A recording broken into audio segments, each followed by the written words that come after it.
Bonjour à tous. Les résultats du BTS sont désormais disponibles en Franche-Comté. Ils sont publiés ce matin à partir de 9 heures dans l'Académie de Besançon. Elle regroupe le Doubs, le Jura, la Haute-Saône et le territoire de Belfort. Les candidats peuvent vérifier s'ils sont admis grâce au moteur de recherche des résultats. Les publications se poursuivront dans les autres académies jusqu'au 10 juillet. L'actualité, c'est aussi le trafic ferroviaire fortement perturbé hier dans le Doubs. Un homme a été mortellement percuté par un TER à Chalzeul, près de Besançon. Les 62 passagers du train sont restés bloqués jusqu'en fin d'après-midi. Une enquête de gendarmerie est en cours pour établir les circonstances de ce décès. Et fin de la canicule, mais pas de la vigilance. Depuis ce matin, les mesures exceptionnelles liées aux fortes chaleurs sont levées dans l'ensemble de nos départements. En revanche, le risque de feux de forêt reste élevé. En Côte d'Or, 72 incendies ont détruit 185 hectares depuis le début de l'épisode.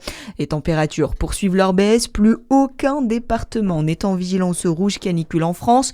Seuls 5 restent en alerte orange. Hier, les orages ont pris le relais dans la région avec de fortes rafales de vent et de la grêle par endroits.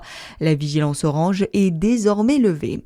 Et place désormais au bilan. Sébastien Lecornu réunit aujourd'hui une cellule de crise interministérielle pour tirer les enseignements de cet épisode.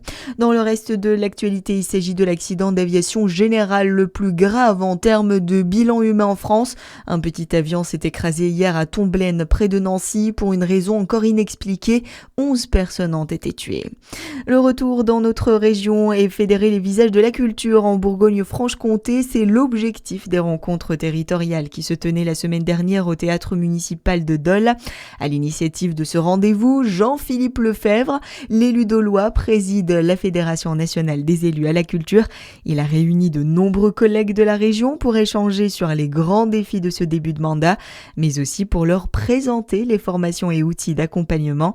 Un rendez-vous primordial pour Jean-Philippe Lefebvre. Il était au micro de Charlie Chauvasson. C'est le grand objectif de la FNCC en ce moment, c'est d'accueillir les nouveaux élus de Bourgogne, de Franche-Comté, pour les aider, pour leur donner la première bouée quand parfois ils semblent au tout début du mandat être un peu dépassés. Moi j'ai l'habitude de dire que l'élu à la culture, que ce soit d'ailleurs un adjoint au maire, un conseiller délégué, un vice-président de département ou de région, il doit travailler sur les 4 S, c'est-à-dire qu'il doit être sincère, il doit rester singulier, il doit être sensible et en même temps il doit être solidaire de sa majorité. La Bourgogne-Franche-Comté est très impliquée dans la préservation et le partage de la culture. 101 musées sur le territoire bénéficient de l'appellation Musée de France.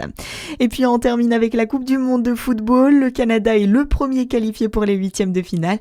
Une victoire 1-0 face à l'Afrique du Sud, décrochée au bout du temps additionnel. À suivre votre météo sur Fréquence Plus.